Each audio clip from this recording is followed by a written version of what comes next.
Side से इस car का बदला रूप देखिए। साइड पैनल लगाने से इस कार का लुक काफी बेहतर और हटके हो गया है। वैसे बदलाव एयर इनटेक फिल्टर्स में भी किए गए हैं। स्पोर्टी लुक के साथ इसे डीसी ने 5 चमकदार रंगों में बाजार में उतारा है।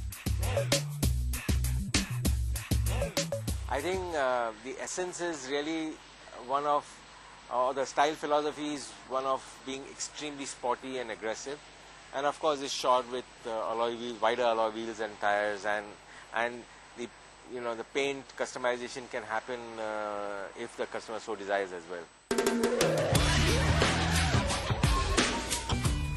टाटा की नैनो से ये दिलीप छाबड़िया की हॉट नैनो 20 किलो और वजनदार है, लेकिन छाबड़िया का मानना है कि इस बढ़े हुए वजन से नैनो और भी मजबूत हो गई है, साथ ही सड़क पर चलने दौड़ने के लिए और बेहतर हो गई है। Well, on the body styling kit, we have only added 20 kilos, so it can very easily take that weight. There is no question about that.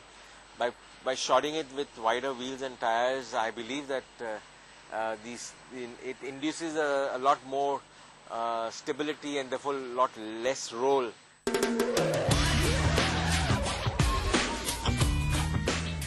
लेकिन दिलीप छाबड़िया के इस दावे से हमारे ऑटो एक्सपर्ट टुट्टू धवन इत्तेफाक रखते हैं या नहीं, आइए आपको उनकी भी राय सुनाते हैं। देखिए, ये कॉन्सेप्ट नैनो का है ही सिर्फ एक लाइट वेट गाड़ी और light engine, small engine. So obviously इन्होंने सिर्फ केटर ही किया है कि 4 एडल्ट उसके अंदर बैठ सके, और इवन जगह नहीं छोड़ी सामान रखने के लिए। So obviously it has been design के एक लिमिटेड यूजेज के लिए एंड लिमिटेड वेट के लिए। अब ये जितनी आप एड ऑन्स करेंगे, this is adding weight to the car, and obviously इसकी एफिशिएंसी भी उतनी ही कम होगी, प्लस ड्रैग रेजिस्टेंस बढ़ेगी एंड सो ऑन।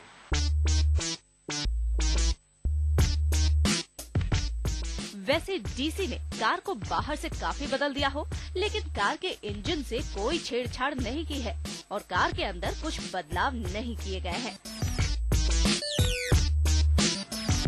उधर नैनो के पहले ग्राहकों का मानना है कि अगर कार को कुछ बदलाव चाहिए तो वो कार के अंदर चाहिए। मुझे ऐसा महसूस होता है कि अभी इसके इंटीरियर्स में कई सारी ऐसी चीजें हैं जिनको कि कंपनी एंड से ही या अलग से भी ऐड किया जा सकता है। देखिए, इसमें जो बैटरी है वो ड्राइवर सीट के नीचे रखी हुई है, और वो दोनों तरह से गलत है, क्योंकि उसके जो एसिड्स हैं वो निकलते हैं, डिपॉजिट्स होते हैं उसके ऊपर। तो अगर बैटरी को हम जहाँ पे आगे टायर रखा हुआ है हमारा बूट वाली जगह पे, अगर वहाँ पे इसको फिक्स किया जा सके तो ज्यादा कन्वीनियंट होगा, ज्यादा फंक्शनल होगा। तो भाई डीसी साहब, थोड़ा सा फीडबैक नैनो के पहले ग्राहकों से भी लेना चाहिए था। वैसे 80,000 रुपए के अतिरिक्त दाम से भी ग्राहक ज्यादा उत्साहित नहीं है। वो कह रहे हैं कि इस कार का तो मतलब ही सस्ती कार था, इसका दाम बढ़ते ही इसका मकसद ही खत्म हो जाता है। ये उस कैटेगरी के लिए गाड़ी नहीं है जो कि 70,000 रुपए देके गाड़ी मॉडिफाई कराए।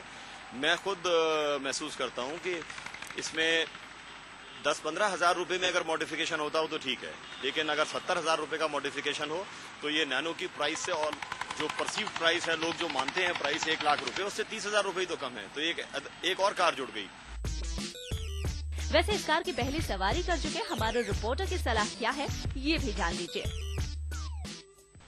टाटा के नैनो का रंग रूप बदल के दिलीप छाबड़िया ने बना दी है न्यू हॉट नैनो, और ये स्पोर्टी नैनो पाने के लिए आपको पुणे शहर आने की जरूरत नहीं। देश के कुछ चुनिंदा शहरों में कुछ और पैसे खर्च करके आप ये नैनो पा सकते हो। यहाँ आपको बता दें कि इस हॉट नैनो की डिलीवरी दिसंबर में शुरू हो जाएगी और इसे आसानी से अपने शहर में आप रेट्रोफिट करवा सकते हैं।